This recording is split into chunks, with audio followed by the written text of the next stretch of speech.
Good afternoon and welcome everybody to today's Mind Chat.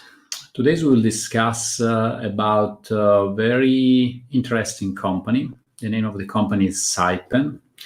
It's an oil field service company, 8 billion plus in revenue. And I think the discussion will be pretty interesting because we will talk about concept around energy transition, decarbonization, digital innovation, and innovation, both evolutionary and disruptive.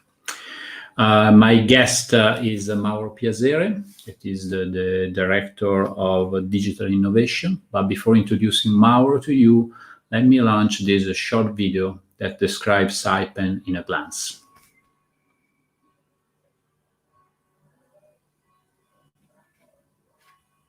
A history spanning more than 60 years, 1957.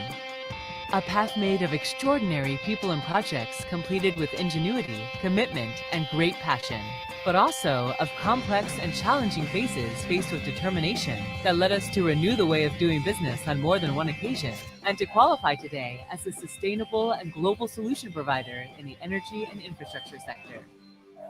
Today, Saipem is present in more than 70 countries with 33,400 employees of 122 different nationalities. We are a one company organized in 5 divisions to support our clients worldwide throughout the entire project life.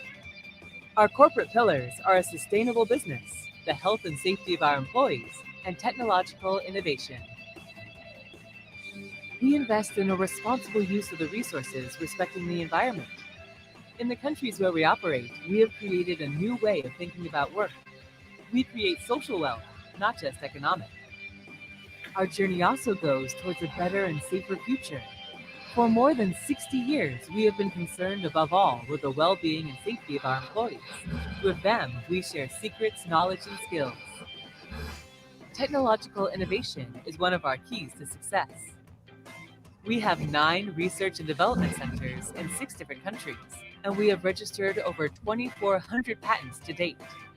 We are driving towards the energy transition. We are increasingly more active in renewable technologies that contribute to the decarbonization of the environment, a process in which we are ready to play an important role. Extraordinary is our choice since 1957.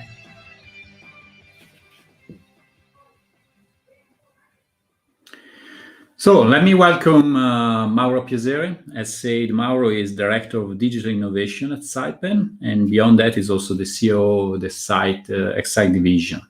Welcome, Mauro. Thank you, Alberto. Thank you very much, and very pleased to be here. So before starting, just again to help our international audience to get a better grasp in terms of who's Saipem again, the size of the company, the areas you're working, probably could be beneficial if you can provide a short introduction. Again, the video helped a lot, but in terms how large is Saipem today, what are the main areas of business? Give us some numbers, Mauro. Yeah, well, it's in a very short video. It's difficult to tell the story of 60 years of experience and activities.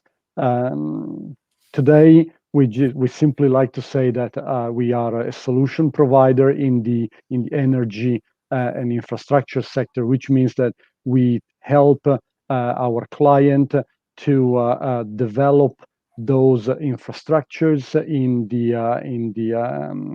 sectors of the utilization of the hydrocarbons, of the energies, of the renewables, by starting from the very, very early phases when a concept is built in the minds of people, when opportunities are identified, and then through engineering and ingenuity, we develop this, helping the client to develop projects which then become reality, and we build a plant, whether these are upstream facilities in the oil and gas sector, whether these are downstream facilities, or whether these are renewable projects. We are almost 38,000 people. So you imagine the competencies that are brought together by these numbers, and we operate internationally. We are on all continent, and of course we are well known for infrastructure in the offshore business, where we installed gigantic platforms for the oil and gas extraction, or where we have laid thousands of kilometers of pipeline for the transportations of the hydrocarbon from offshore to onshore. But we are also extremely well known on land, where we have built gigantic refineries and or a petrochemical plant, fertilizer plant, something that is probably less known. We have a technology. We own technology for the production of urea as a fertilizer for the agricultural industry, and this has been one of our core competence. So all this from the very, very beginning to when we deliver the keys of the plant to the client is what we do. And today, of course, with the challenges, we try to do this not just following the past, but just trying to give something new, bring something new to what we do. It's a very interesting company to work for.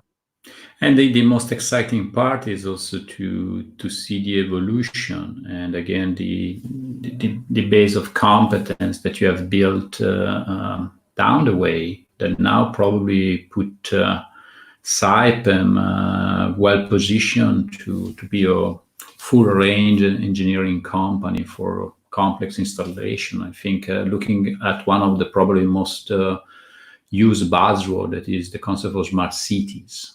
I think that a company like Saipem that has really long and rooted know-how in working on complicated and complex and elaborated installation probably might have a pretty strong play over there. What do you think about that?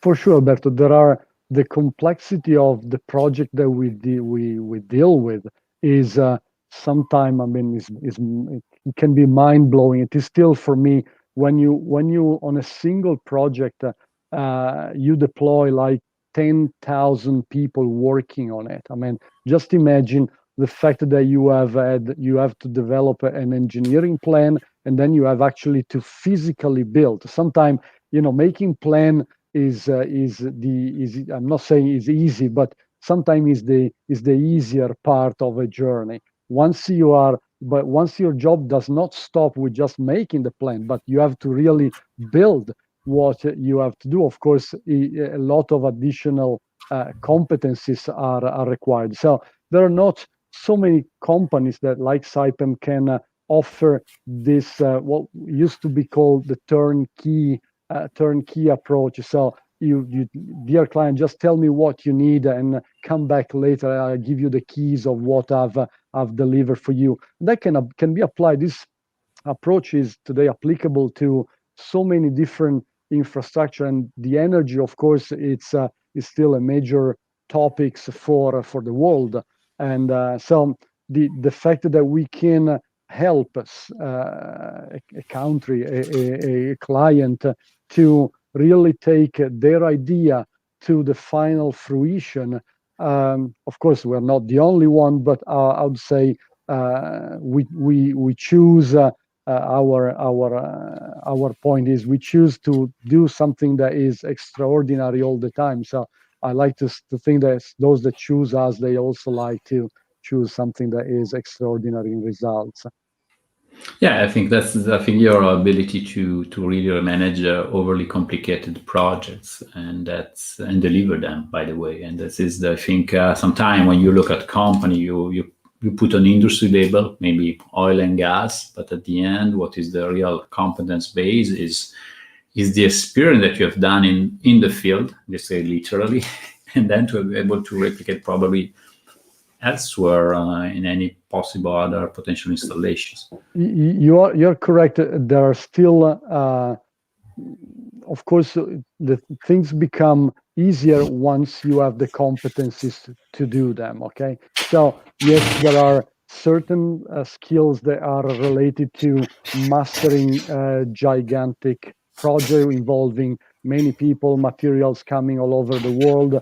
Still, this, of course, is a key element, but then there is the deep knowledge of the technology on which you are working with that is also essential to become excellent in what you do.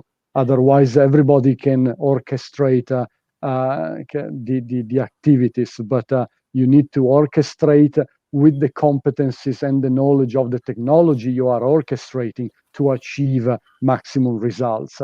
Otherwise, you're just using your supply chain to put together pieces, and that's not enough. Before going to our main topic of discussion, that is innovation whereabouts, I like to spend 2 minutes to go through your career, because again, if I can remember, it's 25 years that you are at Saipem. Yep. But I would not probably define you as a person, again, sitting in the same office for the last 25 years, because again, you have moved quite around. So can you just briefly tell your story again? It's quite interesting. It's not unusual for Saipem. Yes, 25 years. I've actually celebrated this year in Saipem Group, as we like to say. Because at the end of the day, Saipem Group is really a number of multiple companies and realities around the world. So I started my career as a young graduate in a JV that Saipem had in UK. From there, I then moved to a parenthesis in Middle East, and then starting always with the family, I moved to Southeast Asia, where we spent 7, 8 years traveling and moving from Indonesia, Malaysia, Singapore. Then I had the opportunity of spending about 4 years in the United States. So out of the 25 years, if I say how long have I been in Milano, probably the longest span is now, and it's been 3 years. But with Saipem, you never know when you're going to be next. So it's yes, it's 25 years, and time flies when you enjoy it. Believe me, it seems like yesterday they have started, and but it's really the opportunity to get in touch with so many different cultures, so many different working environment. I mean, to do a project in the United States and do the same project in Indonesia, well, it does requires different skill set. I mean, it's the people are different, and there are you need to tune in to the environment you are. So that's been quite a fantastic journey for me. Yes, I think that's the ability to, again, in your experience, to work on really different diversified activities, so different competence base, and then different cultures. I think that's put together a mix that is this is quite unique and very, very rich. Going back to our today's again main course, that is, we're approaching lunchtime, but the main course is when we talk about this is innovation. What's the approach of innovation at Saipem, and what's your take on innovation? So first of all, simple question just to start, Yeah, no, of course. It's let me just say one word of preamble, because I think we are not an R&D lab, okay? Saipem, as we were saying, it's a solution provider. So for us, first of all, we need to and what I would like to convey is what Saipem what Saipem vision is, what is the purpose that we want to achieve with our job, because having in mind the strategy that comes from this vision, then explain what type of innovation that we do, and then how we do it becomes a simple how and what, rather than the why we're doing it. So if you think at the why of we are here is to help the world to resolve one of today's greatest problem, and the greatest problem comes to the fact that the world needs energy, and the needs of energy keeps growing. Okay, but at the same time, the need is for this energy to be produced and be made available to even large group of people, and even large group of people at the with the lowest impact on the environment. So the two forces that you need to play with is demand, okay? But the demand of energy has to come with a much greater focus on how much you're impacting the planet with the production of this energy. And hydrocarbon, of course, has been there for quite some time, and we have seen in the past how these were extracted. I mean, flaring. I mean, the burning of gas until years ago, it was considered normal because the important was the oil. So just imagine the impact that the industry had in the past, just because of this simple decision from an engineering point of view. Okay, so the why we want to be in this business, because we think we have the competencies, the capabilities to help the world solve this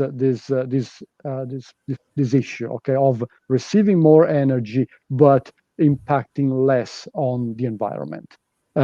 So having this in mind, of course, how you achieve it, of course, you bring in your competencies, but of course, if you keep doing what you've done in the past, it doesn't work. So you have to keep innovating. So the innovation is then the enabler for us to serve the purpose of the company. So just wanted to make sure that this item was clear right before going into innovation.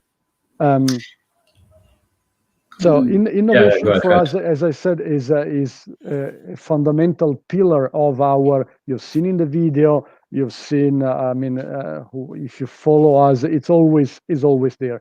And for us, the innovation moves along two major streams. The first one is what we call and I think you very nicely collected in the post for this Mind Chat. The first one is the evolutionary part. Okay, you do a business and you realize that you could do the business better. Okay, and knowing what better means, and this is again, I always go back to the strategy and the vision. Knowing what better is, you can actually improve what you have done before and do it better. So do it with less impact, do it having in mind less impact on the work you do, or actually do it to propose to the client solutions that have less impact on the environment and become more sustainable. So this is the evolutionary, which is something that it's probably normal in the human being. I mean, you always want to work.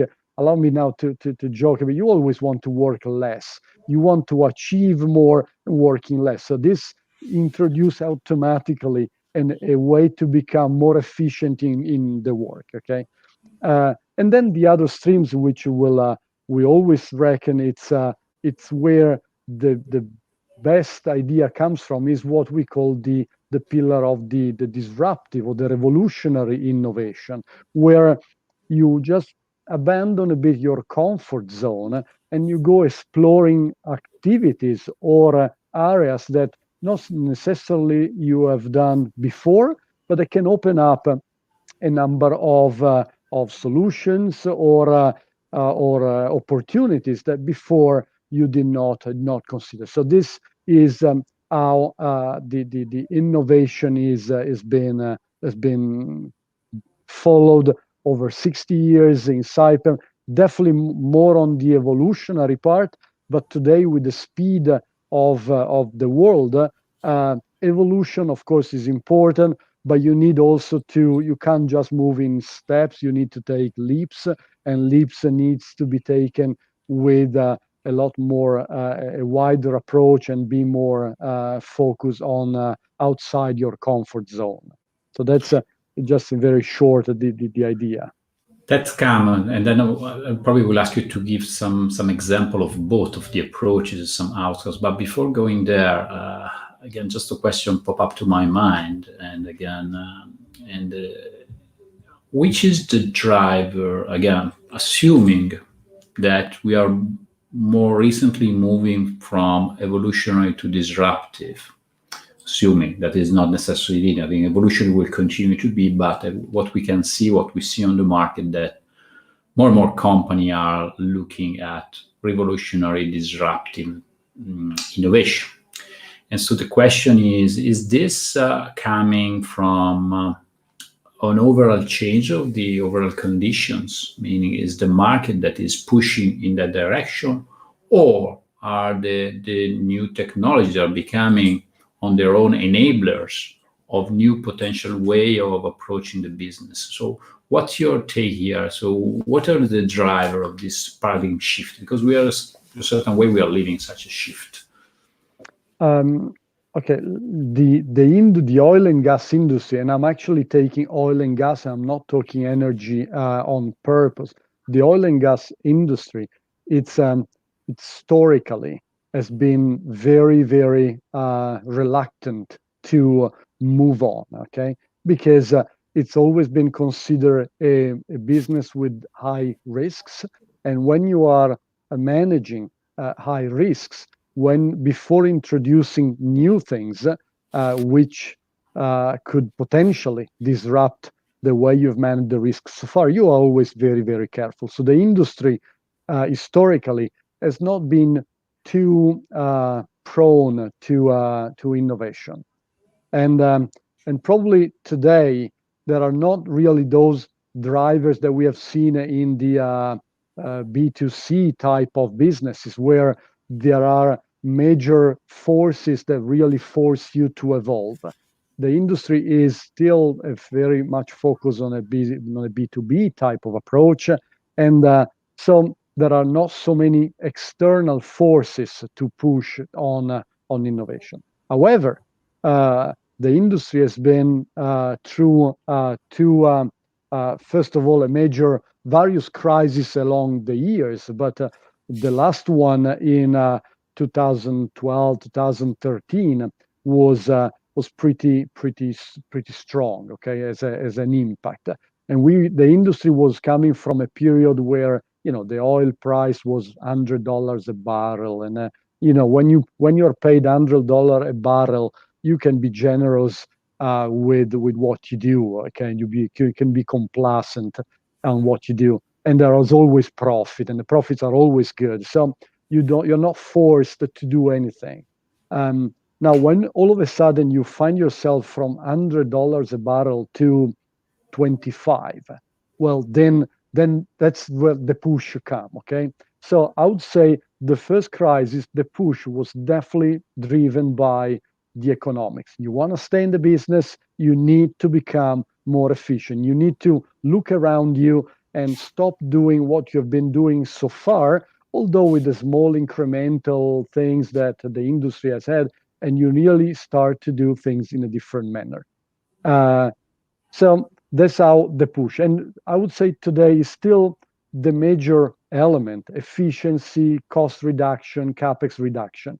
Today, the biggest variable that is probably being introduced comes from the digital perspective, because today now the digital capabilities that are offered by the new tools are definitely something that can be used by the industry, and the industry is now curious to say, well, I heard there are these tools, how can I use them to improve?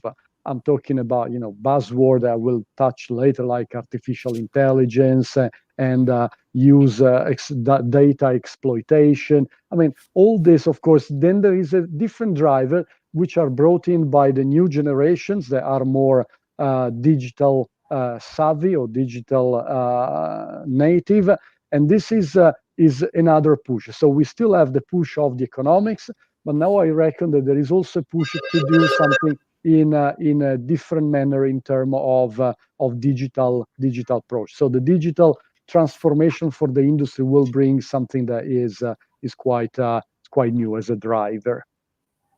And in terms of, again, looking at the overall broader oil and gas sector, and looking at I think there's been in the past few years a strong social change of approach regarding the let's say the push versus the decarbonization. And decarbonization is something that's been discussed a lot in the past few years. And now it looks like that it's really becoming true. And it's been feeling that there's definitely the level of tolerance has been probably reduced, and also there is a sort of political acceptance to move over. And so, how do you see that? Because that is another. I think you are touching a great point, Alberto. There is definitely today there is a mounting social awareness, and it's not just the social part. I think the managers of all the major industries, and they are really observing what has happened to our planet, and is becoming more and more frequent that management of major oil and gas company. I mean, today we already seen like company like BP, Shell, Total, Eni. They're already coming up with commitment to a net zero carbon footprint in relatively short term for an industry like ours. So yes, indeed, there is the pressure, but there is also this awareness from the senior managers that is not, we don't have to do things because there is a social pressure that it needs to do, because this could have been answered with some green talking, but Yeah. we really think that now we have the capabilities and we have the levers to actually impose and move this entire industry, the energy industry. Now I'm talking a bit more broader, towards something that is, yes, less impacting the environment, in particularly on the carbon footprint, but also in terms of efficiency of energy utilization. So there are really a lot of things that can be done, and this is a driver. It's definitely a driver for Saipem. We really think, and we always bring this in very high in our agenda and in our business plan, in our strategy, as a key focus for this, making the proper decision during the activity that we make.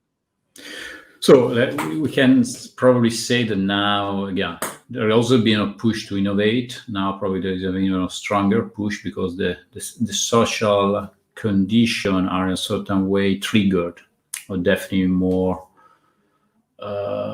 awareness that a certain direction are not probably future direction, but probably is tomorrow's direction, and that's probably requires an even stronger push in taking some action in that in that area. So going back to our discussion, evolutionary versus revolutionary or disruptive, in order to make it a bit more concrete, can you help us with some example in terms, some example of Sure. innovation that you were able to put together?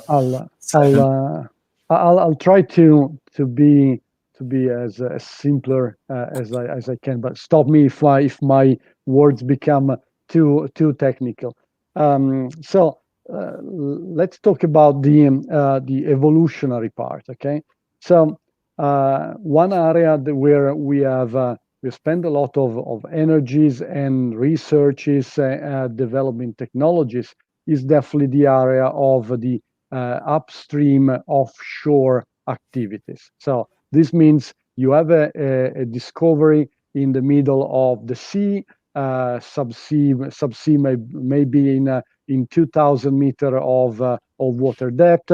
You have an hydrocarbon resource that you need to take out and transport. Traditionally, when you start tapping into a field or a reservoir, you need to do some processing. So what you need typically is structures with some plant, processing plant on top that is doing some activity. Typically could be separation from of the gas from the liquid part, or maybe some chemical adjustments so that the fluid becomes more transportable, things like this. And so whilst I describe it, you imagine the middle of the sea, these gigantic structures with something on top. Now, it's of course, there's a lot of steels, a lot of process. So one area that we thought was evolutionary, well, we said, well, why we do not bring this processing part on the sea bottom? So rather than building this gigantic platform, let's work directly on the sea, on the seafloor. So whatever you extract, you have to separate the gas from the liquid part. Okay, let's do it there, so that then becomes more manageable and becomes more handling, less capex intensive, or it will cost less to build this. So when you bring More some efficiency and less environmental impact, because Of you're course, because seeing a big platform on top, it's not nice. And then, of course, you have people there working in some time not so perfect conditions. So, there are a lot of social issues rather than on top of the impact. So we have developed this type of subsea facilities.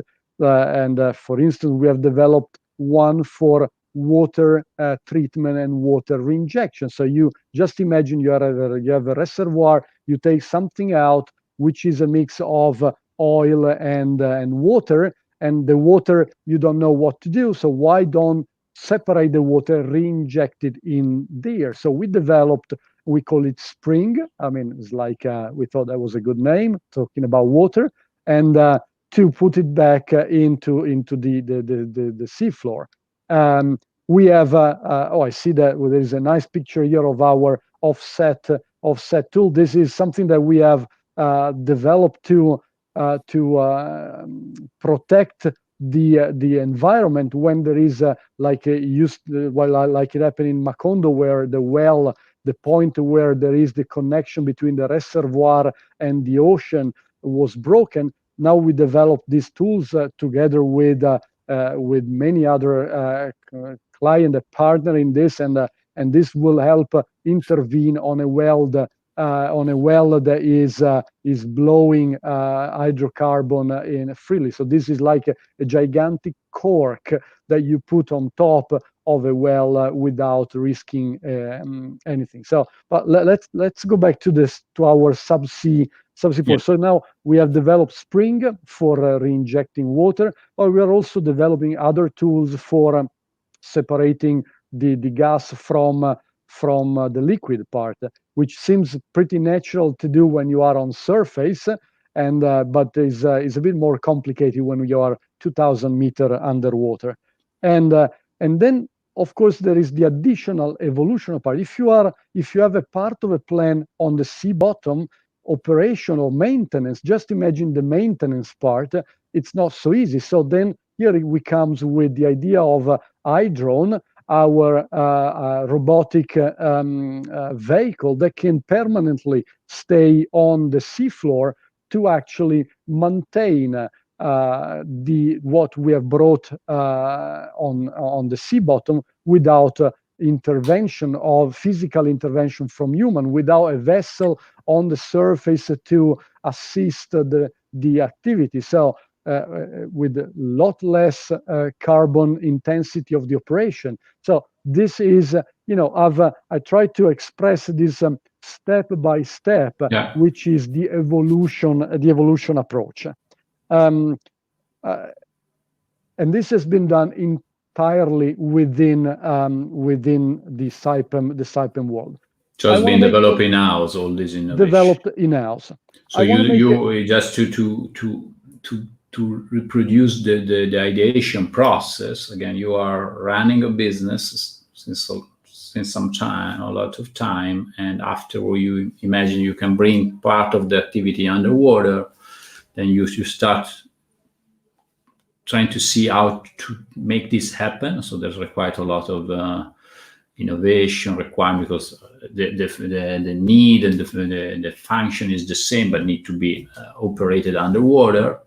And then being underwater, there's some additional possibility to need and opportunity to automatize additional activities, the maintenance, and then you come up with the iDrone idea. So that's the process. So you are doing something that you identify a potential opportunity of improvement, substantial in terms of cost and impact.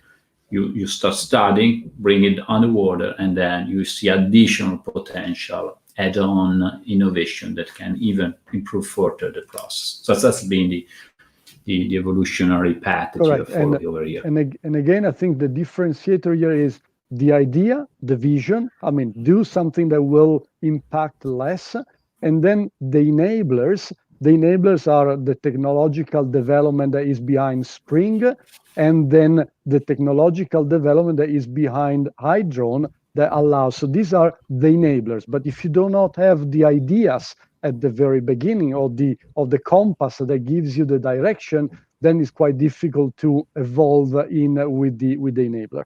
And going back to your prior words, when you properly point out is, yes, we are very good at doing complicated things, but we have a really industry knowledge and specialization. In this situation, there is an industry knowledge specialization that is, we are doing these activities since a while, we know exactly how it works, and we envision the opportunity to improve significantly moving underwater, because we know that there are complications, but we are able to manage. But you have the vision, because so you know the business, you know the area, and that's the key element. The second example I want to make on evolution is slightly different. and again, I'll try to take you there through the logic. We with all our onshore plant, we are quite used to manage gases, okay? And gases can be different. Of course, the natural gas is one, but then of course we manage hydrogen, we manage ammonia, and among all we manage CO2. Okay, now CO2 is one of the most the gas is most identified as a culprit for the CO2 for the warming. So capturing the CO2 and managing something with CO2 is very important for us to again proceed in the step of the decarbonization of what we do. So here we have a situation where we have a deep knowledge of managing the gas per se, but then we selected to a different approach, and we scout the market. We identify a company that was very advanced in managing capturing and of the CO2, and we came to the final acquisition of CO2 Solutions.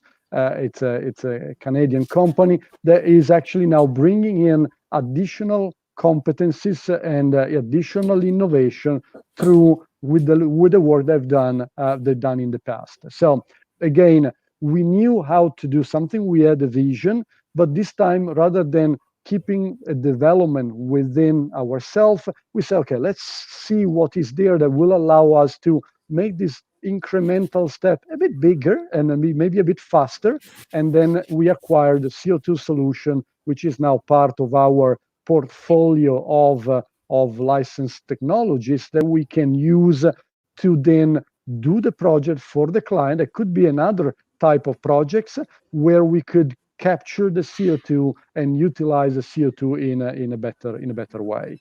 So these are two examples on evolution, but they achieve the same, but they are different in the approach.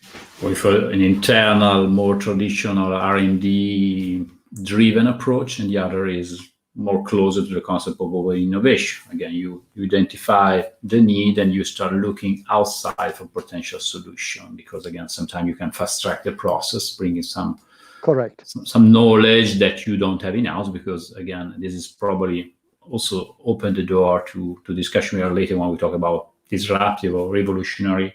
Then the main point that today we are sitting on a lot of competence bases, and by definition you can have them internally. So by definition you need to expand your knowledge portfolio through partners, because it's impossible any company in the world, whatever is the size, is able to manage internally all the technology platform and opportunity that are being developed.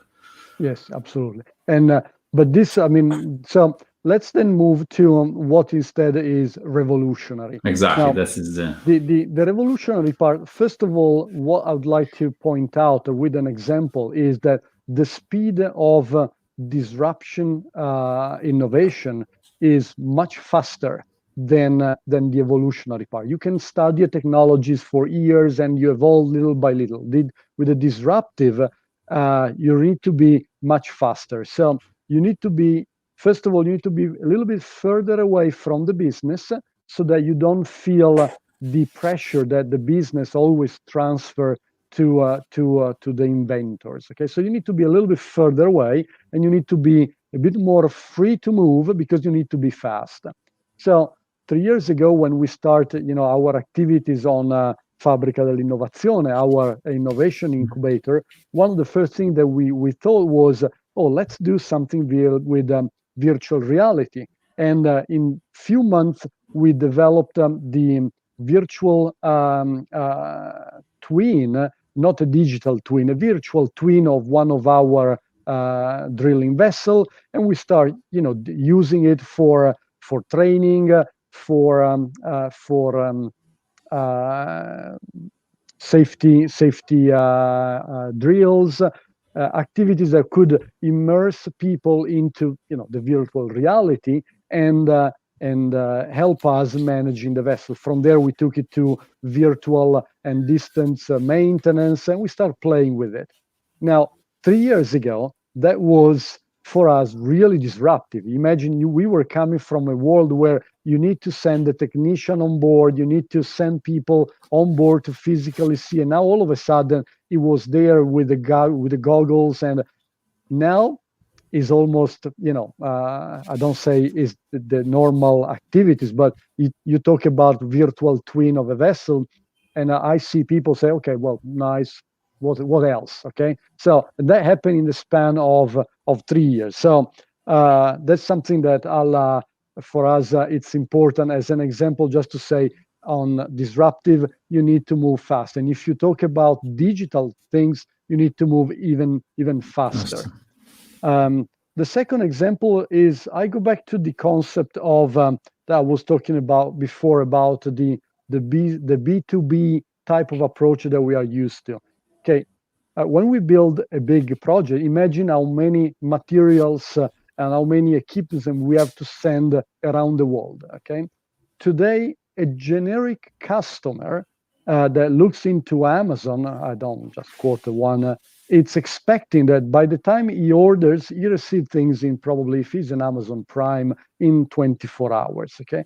Now, this is the B2C type of approach, and this is the expectation of the customers in this type of environment. In a B2B type of activity, this is totally unthinkable today. Okay. So one of the development that we are doing today in terms of innovation is this track and trace approach to the materials that we use and the equipment that we use for our industry. Is it disruptive? Probably in the mind of the average Amazon consumer, they will say, well, why you haven't done it before? Okay. But for the industry like us, this is the scale and is substantially different, but could save a lot of money in terms of transportations, inspections of the materials, and in the whole chain of the realization of a plant. It takes quite a big portion of the activity. So we have this project of track and trace, which is going on, and which is taking a part of the experience of the B2C and trying to nest it into our day-by-day work. This example allow me to say one other things which we think is today in innovation is important. There are things that to be able to work, you can innovate on your own. You need to have, in this case, your supply chain that is willing to innovate with you, that see the same benefit that you see, because you can really have a track and trace with remote inspections. If the vendors is saying, no, I don't want remote inspection because I don't have a Wi-Fi. I'm exaggerating now, but the point is, you really need to have to build an idea that is the entire industry that needs to step up the game and move into this direction. So a concept of industry as a whole. Then one more example I want to touch, again, is still disruptive and is following one of the buzzwords that is today in the market, is the blockchain or distributed ledgers. Okay. Now, this one, for us, it's again a part of our innovation. We think that there is value in the utilization of the distributed ledger technology, and we are applying it on smart contracts. But for you, imagine that we are not doing a smart contract like the electricity that sells at the recharging station of a car. We are moving material. We are buying material, and then we want this material to move around. So we need someone that can say, okay, I'll do smart contracting with you, which then will allow some better control, automated control of the growth of your supply, of the progress of your supply. So this is an area where there is a lot of activities to be made, and where we can probably where we don't need to reinvent. Blockchain is a technology that in other industries has been already used. So where we're trying to tap into the startup market to see, okay, if there's someone that has already tested on smart contracts in an industry that is not the banks or the cryptocurrencies, well, let's talk, because we see an advantage in our industry as well. So that's it's one of the, I think, in terms of buzzword, is definitely quite high. And and the last example I want to make, it's again another buzzword we were touching at the beginning, and is linked to, again, the artificial intelligence and data usage. Just imagine, with 60 years of experience of activities, how many variables, data, information, at certain extent, we have collected as a company. So we have this wealth of data. We have a lot of experience with people. That sometimes this is a little bit less, is a bit more complicated to capture into data. The experience, is something that you have to have it. But there are a lot of innovation exercises that we are doing, where we couple the power of the data, which alone are just data, and the power of the experience, but then we overlap them with this enabler that again come from the digital world, the capability of seeing patterns where a normal human being cannot, or the ability to correlate your set of data with market historical data. And again, to what we want to achieve is an improvement on the work we do. So we have activity like XDIM. XDIM is our platform to make a project in a more efficient manner, by making the collaboration between the engineering, the procurement, and the construction through a digital platform that allows the data to be retained and not corrupted by human errors, or simply managed by different people with different view. So we work on this platform, which in other industry, like for instance civil, BIM, which has been used forever in certain countries, is almost is actually no is obliged, is compulsory. If you want to bid for a hospital construction, you have to use this standard construction standard platform. But then we also use this for another topic that I like very much, which we call design for low carbon. Now, imagine in the past you have to design a plant. The normal request is, design so that I spend a little money. Okay, that has always been there.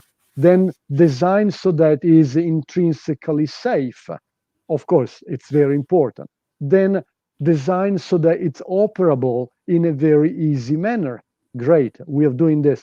But during all this time that we have seen this layer of constraint over the design, now it's us say, dear client, if you want, I can actually add on top of design for safety, design for reliability, design for operability, I can add you another variable where I just use all my libraries of data, and among all different solutions that satisfy the variables that for you are important, I'll add another variable, which is the solution that will minimize the carbon footprint, that will minimize the utilization of energy.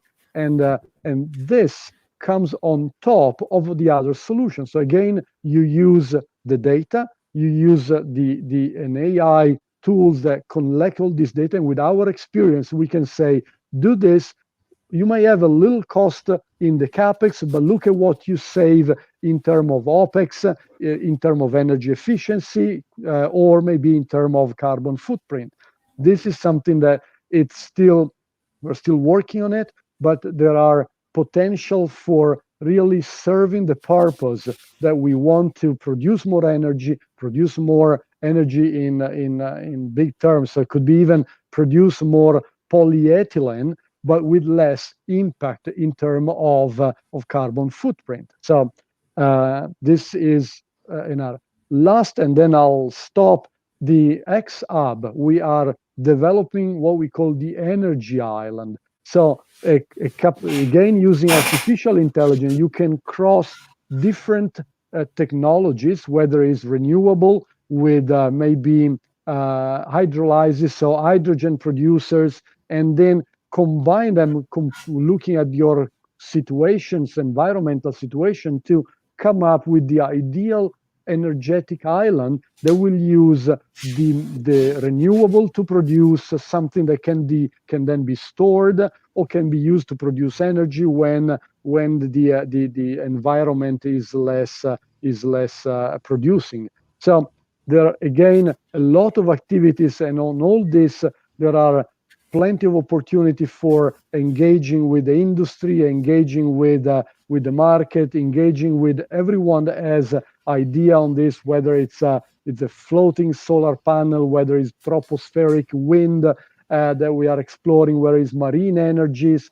And of course, there is a lot of possibility to build something in that will make our activity a lot better.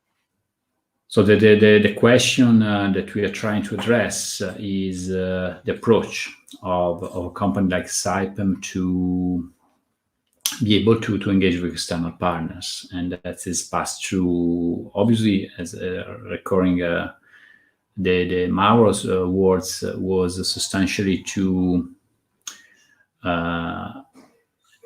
internally identify some areas of innovation and identify some potential areas of application. On the other hand, the ability to be able to exploit also to external partners. That's the work that we've been started with Saipem, mostly helping them to identifying outside startups able to contribute to improve the innovation process and move forward in a direction that can help them to identify new possible solution, new possible application in areas that are very, very dispersed and ample, let's say, because obviously a company diversified as Saipem requires to have beyond the internal specific skills, they require also to leverage a lot of technology that by definition cannot be managed internally.